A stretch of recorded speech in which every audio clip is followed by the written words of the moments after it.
Doctor صاحب، سب سے پہلے جو سب سے بڑی خبر کہ جو ڈیٹ ریلیف کی بات آ رہی ہے، آئی ایم ایف نے کہا ہے کہ جی مزید پیسہ دیں گے اور باقی جتنے بھی قرضے ہیں پاکستان کے وہ منجمد ہو گئے ہیں.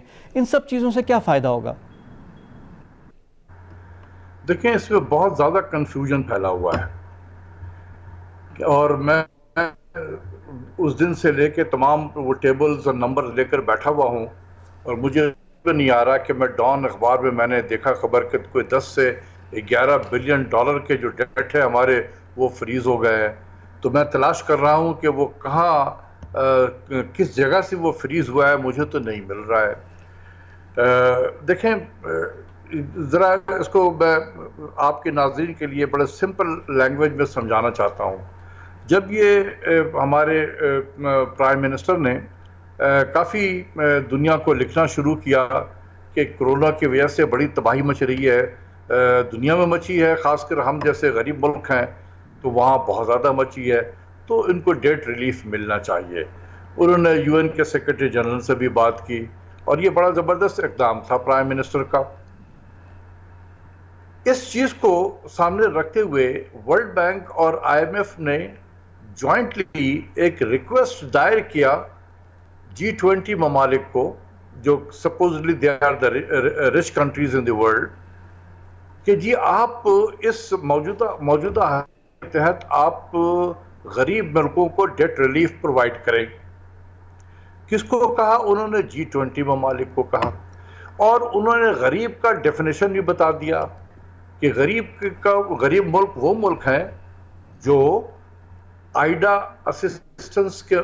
ایلون اسسٹنس کے مستحق ہیں، یعنی کہ جو ورلڈ بینک کا جو چیپ لون ہے، کنسیشنل لون ہوتا ہے، اس کے وہی ان کو ملتا ہے اور اس کے علاوہ وہ اور لون نہیں لیتے ہیں. اب میں یہ انہوں نے ڈیفائن کر دیا کہ غریب کون ہے، اور اس میں پھر وہ ہائیلی انڈیٹڈ پور کنٹریز جو ہیپک انیشیٹو کنٹریز کہلاتے ہیں وہ بھی تھے ان کے.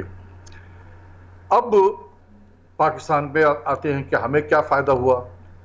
دیکھیں، جو G20 ممالک ہیں ان ملکوں میں 9 ایسے ملک ہیں G20 کے جو پیرس کلب کے بھی ممبر رہے ہیں، جس میں کینیڈا ہے، فرانس ہے، جرمنی ہے، اٹلی ہے، جاپان ہے، UK ہے، US ہے، رشیا اینڈ ساؤتھ کوریا.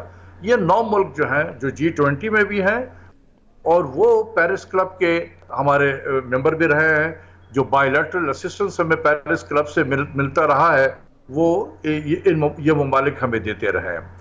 تو جیسے آپ کو پتہ ہے کہ ہم نے 2001 میں وہ پیرس کلب کے تمام لون جو اس وقت جو آؤٹ اسٹینڈنگ تھے وہ $12.5 بلین کے total stock of debt Paris club کے ملکوں کا، جس میں یہ 9 ملک شامل ہیں.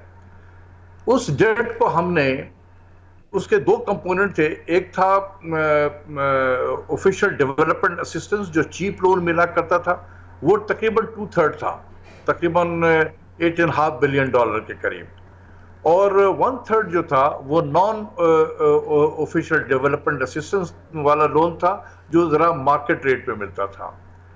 تو جو نان اوڈا تھا وہ 2024 تک کے لیے ریشیڈیول ہو گیا، اور جو آفیشیل ڈیولپمنٹ اسسٹنس کا لون تھا وہ 38 ایئرز کے لیے ریشیڈیول ہو گیا. The entire stock has been rescheduled up to 2039 اور 2024. تو جو ڈیٹ ان کا آؤٹ اسٹینڈنگ تھا وہ تو ریشیڈیول ہو گیا ہے، وہ 12.5 تھا. اب میں جب دیکھ رہا ہوں کہ اس وقت جو ایگزسٹنگ لون ہے ہمارے پیرس کلب کے ممبر کنٹریز کا، وہ جب ہم نے ریشیڈیول کرایا تھا تو وہ 12.5 تھا. اب یہ کم ہوتے ہوتے یہ تقریباً آ گیا ہے $10.9 بلین. یہ میں دسمبر 2019 کی بات کر رہا ہوں which is the latest available. تو یہ تو جو outstanding stock of debt تھا، یہ ایسا تو نہیں ہے کہ وہ $12.5 بلین جو تھا وہ تو ریشیڈیول ہو گیا، ہم وہاں گراؤنڈ زیرو پہ آ گئے اور اس کے بعد سے دوبارہ ہم نے لون شروع کیا، اور یہ اب جو 10.9 ہے یہ پوسٹ 2001 ہے. یہ مجھے نہیں پتا کہ ایسا کاؤنٹ ہوتا ہے. Outstanding stock of debt means کہ جب سے پاکستان آزاد ہوا ہے اور قرضے مل رہے ہیں اس کا جو ٹوٹل اسٹاک آف ڈیٹ ہے وہ یہ ہے. تو تو اگر ٹوٹل اسٹاک آف ڈیٹ جو ہے وہ $10.9 بلین ہے، اور جب ری شیڈول ہوا تھا یہ 2001 میں اس وقت $12.5 بلین تھا، تو یہ تو آلریڈی جو ڈیٹ ہے یہ تو ری شیڈول ہو چکا ہے. اب جو باقی جو بقایا جو پیرس کلب کے ممبر کنٹریز ہیں 11 مزید جو ہیں، اس میں سے نہ ہم ارجنٹینا سے کوئی لون لیتے ہیں، نہ ہم آسٹریلیا سے لیتے ہیں، نہ برازیل سے لیتے ہیں، نہ ہم انڈیا سے لیتے ہیں، نہ انڈونیشیا سے لیتے ہیں، نہ میکسیکو سے لیتے ہیں، نہ ساؤتھ افریقہ سے لیتے ہیں. ہم کس سے لیتے ہیں؟ اس میں چائنا ہے اور سعودی عرب ہے. تو یہ جو لون ہے چائنا اور سعودی عرب کا، جو G20 ممالک کے ممبر ہیں، اس کو تو ہم نے جب ہم IMF کے ساتھ معاہدہ کر رہے تھے تو one of the prior action یہ تھا کہ آپ ان ملکوں سے کہ جو پیسے ہیں، ان کے جو ڈیٹ ہیں، وہ جب ڈیو ہوں گے تو آپ نے IMF کے پروگرام کے دوران آپ نے ان کی پیمنٹ نہیں کرنی ہے. وہ تو ہم نے وہ تو ان کے ساتھ اگریمنٹ ہو گیا ہمارا. ڈاکٹر صاحب یہ تو آپ نے بتا دیا، لیکن پھر کرنا کیا چاہیے؟ چائنا اور سعودی عرب کے لون ہیں، یہ تو آلریڈی ہم نے کمٹمنٹ رائٹنگ IMF کو، that was one of the prior action کہ آپ نے یہ لکھوا کر ہمیں دینا ہے، وہ ہم نے دے دیا ہے. تو یہ بھی مسئلہ حل ہو گیا ان کا. پیرس کلب کے جو ڈیٹ ہیں، باقی جو 9 ملک تھے وہ ری شیڈول ہو چکے ہیں. اب مجھے نہیں پتا کہ کوئی بچا ہوگا تو وہ تو بہت معمولی سا پیسہ اگر کرنی پڑ رہی ہوگی تو بہت معمولی سی کرنی پڑ رہی ہوگی. تو مجھے نہیں سمجھ میں آ رہا کہ G20 ممالک نے پاکستان کو کیا بینیفٹ دیا. ہاں یہ ضرور ہوا کہ IMF نے ہمیں ریپڈ جو فائنانسنگ میکانزم انہوں نے ایک کورونا کے بعد ممبر ملکوں کو اسسٹ کرنے کے لیے کیا ہے، تو اس میں جو انہوں نے رکھا تھا کہ 150% آف دی کوٹا ہم دیں گے ممبر کنٹریز کو، ہم جیسے غریب ملکوں کو 150% آف دی کوٹا. تو پاکستان کو تو انہوں نے $1.4 بلین دیا، جو 50% آف دی کوٹا ہے، not 150%. only 50% of the quota ہمیں دیا، $1.4 بلین. اور جو پیسہ ہمارا جو سیکنڈ ریویو ہوا اور اسٹاف لیول ایگریمنٹ بھی ہو گیا تھا، اور جو بورڈ کے پاس گیا تھا اور یہ اپریل کے مہینے میں اس کی میٹنگ ہونی تھی، وہ میٹنگ ہوئی نہیں ہے. تو وہ $450 ملین ہمیں دیا نہیں انہوں نے، جو ہمارا جائز پیسہ تھا. اور یہ $1.4 بلین ہمیں الگ سے انہوں نے دے دیا. تو ہمیں کیا دیا انہوں نے؟ تقریباً 800-900 ملین ڈالر. اور یہ لون دیا ہے انہوں نے، یہ ہمیں کوئی ریلیف نہیں ہے. Loan is not a relief. تو یہ مجھے سمجھا دے. میں تو کہتا ہوں کہ حکومت پاکستان کے جو بھی اس وقت لوگ ہیں یا اسٹیٹ بینک کے جو لوگ ہیں، وہ آ کے ہمیں بتائیں کہ جو میں نے انالیسس کی ہے، میں اگر غلط ہوں تو I will be very happy to accept their views. مجھے وہ ثابت کر دیں کہ جی یہ آپ غلط باتیں کر رہے ہیں، ایسی چیز نہیں ہے، تو میں بالکل صدقے دل سے اپنی غلطی کو مان کر اور ان کو ایکسیپٹ کر لوں گا. لیکن ابھی تک مجھے تو یہی سمجھ میں آیا ہے، اور میں کل سے یہی بتا رہا ہوں، ابھی تک کسی نے مجھ سے رابطہ نہیں کیا کہ جی آپ غلط بیانی سے کام کر رہے ہیں. اب سوال ہے کہ ہمیں کرنا کیا چاہیے، اس وقت کیا کرنا چاہیے. دیکھیں پاکستان کا جو ایشو ہے نا، وہ بائی لیٹرل ڈیٹ کا ایشو نہیں ہے. ڈیٹ ہمارا جو ہے وہ تقریباً 22% آف آور ٹوٹل ڈیٹ ہے. اور ٹوٹل ڈیٹ کی جب میں بات کر رہا ہوں تو $111 بلین ایز آف دسمبر 2019 کی بات کر رہا ہوں، تو وہ صرف 22% ہے. ہمارا جو ڈیٹ ہے وہ ملٹی لیٹرل انسٹیٹیوشنز کا ڈیٹ ہے، وہ پرائیویٹ کمرشل بینکس کا ڈیٹ ہے، اور وہ یورو بانڈ وغیرہ جو ہم نے فلوٹ کیے ہوئے تھے وہ ڈیٹ ہے. تو ہمیں کوشش کرنی چاہیے کہ یہ جو ملٹی لیٹرل ڈیٹس ہیں، they are known as preferred creditors. ان کے لون ری شیڈول نہیں ہوتے ہیں عام حالات میں. نہ ورلڈ بینک کے، نہ ADB کے، نہ IMF کے. لیکن ڈاکٹر صاحب ابھی تو ایکسٹریم صورتحال ہے، تو it's a good opportunity for Pakistan. لیکن جو ہماری معاشی ٹیم ہے، جو پہلے دیکھیں ایک اکنامک ایڈوائزری انہوں نے کونسل بھی بنائی تھی، کمیٹی، آپ بھی اس کے ممبر تھے، اب تو ڈیفنکٹ ہی ہو گئی ہے کہ اس پہ کام بھی نہیں ہو رہا. IMF میں مجھے یاد ہے کہ آپ سب سے ووکل آپ کی آواز تھی، آپ منع بھی کر رہے تھے کہ نہیں جانا چاہیے، اور جو کہ پرانا جو میڈیسن ہے اس کو لینے کا کوئی فائدہ نہیں ہوگا، وہ تو تھا. لیکن جو ابھی جو موجودہ صورتحال ہے، جو معاشی ٹیم کی جو کارکردگی ہے، اس پہ کیا کہیں گے؟ میرے لیے بڑا یہ مناسب نہیں ہے کہ میں اتنا بلنٹ ہو کر ان کی کارکردگی پہ کوئی کوشچن ریز کروں.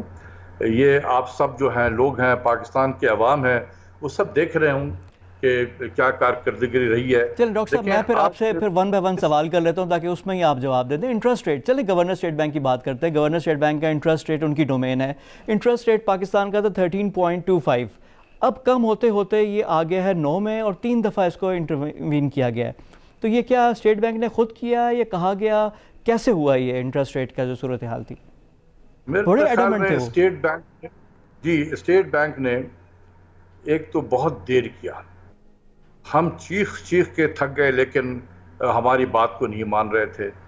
جس طریقے سے ہم نے کرنسی کو ڈیویلو کیا کہ ہمارا ایکسپورٹس بڑھے گا. میں پوسٹ کرونا کی بات نہیں کر رہا ہوں، میں پری کرونا کی بات کر رہا ہوں. جولائی فروری تک کے نمبر دیکھ لیں. جب سے ہم نے ڈی ایویلیوشن کیا ہے، ایکسپورٹس ہمارا بڑھا ہے یا کم ہوا ہے. اسی طریقے سے ڈسکاؤنٹ ریٹ کو بڑھا دیا انہوں نے پاگلوں کی طرح. کس لیے؟ کہ جی ہم انفلیشن کو کنٹرول کر رہے ہیں. بھائی پاکستان میں انفلیشن ڈسکاؤنٹ ریٹ کو بڑھا کر نہیں وہ کنٹرول ہوتے ہیں. انٹرسٹ ریٹ ہے، یہ ڈیمانڈ سائیڈ انسٹرومنٹس ہے. ہمارے ہاں جس طریقے سے انفلیشن ہم میجر کرتے ہیں وہ سپلائی سائیڈ فنومینا ہے. اور وہ آپ نے میرے پروگرام میں بڑا اچھا ایکسپلین بھی کیا تھا آپ نے. دوسرا جی ڈاکٹر صاحب، ایک آپ نے ہاٹ منی کی بھی بات تھی، کل 2% کم ہوا تو پھر ڈالر بھی آج کم ہو گیا، تو یہ بھی کوئی کوریلیشن نہیں ثابت ہو رہی. دیکھیں نا، یہی میں کہنا چاہتا ہوں کہ ہم باتیں بہت زیادہ کرتے ہیں، لیکن جو پریکٹیکل کام ہوتا ہے وہ کچھ اور ہوتا ہے. کل سے اور آج میں کیا تبدیلی آ گئی؟ کیا اسٹیٹ بینک کے ریزرو اوپر چلا گیا اچانک کل سے اور آج میں، کہ وہ 3 روپے جو ہے ایکسچینج ریٹ میں فرق ڈال دے؟ کیا ہوا ہے؟ مطلب کوئی ہونا چاہیے نا. اگر if it is a market determined exchange rate تو کیا فرق پڑ گیا پاکستان کے ریزرو پوزیشن میں ایز آف یسٹرڈے؟ کوئی فرق نہیں پڑا، لیکن ہو گیا.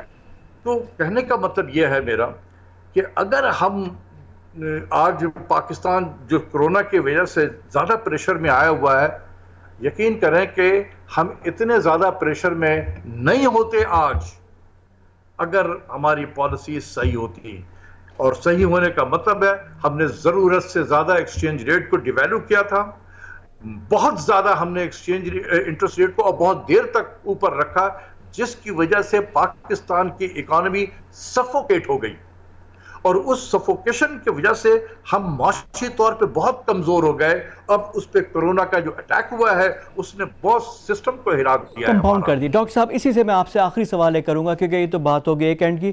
اب آپ کی فائنینشیل ٹیم ہے، اب یہاں پہ جو حفیظ شیخ صاحب ہیں ان کو کیا سٹیمولس پیکج دینا چاہیے؟ کنسٹرکشن کی عمران خان نے بات کی ہے کہ اس کے لیے آج آرڈیننس بھی آ گیا.